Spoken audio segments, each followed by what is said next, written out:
Wow, একটা কলম কি, এই কলমের সাহায্যে আমরা এটা কি করব, ঘোরাবো। এটা হচ্ছে আমাদের কি একটা জাদু, ঠিক আছে।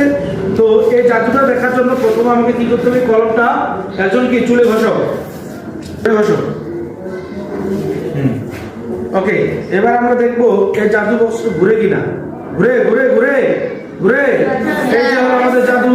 এটা আমাদের কি জাদু, এটা আমাদের কি সব জাদু আছে। জোরে জোরে জোরে জোরে এই যে ঘুরতেছে, জাদু ছিল। এটা কি জাদু ছিল? এটা কি জাদু ছিল? এটা কি জাদু ছিল? আসলে এটা কিন্তু কোনো জাদু না। আচ্ছা, প্রকৃতিতে যে আমরা জাদুগুলো দেখি এগুলো আসলে কি জাদু না, প্রকৃতপক্ষে কি সায়েন্স, প্রকৃতপক্ষে কি দেখো একটা কলমের সাহায্যে কি সুন্দর করে কি পেনটা ঘুরলো না।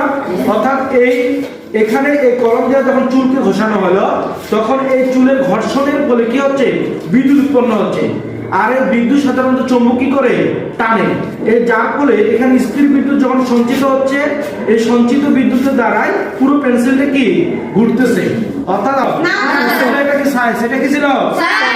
তাহলে হবে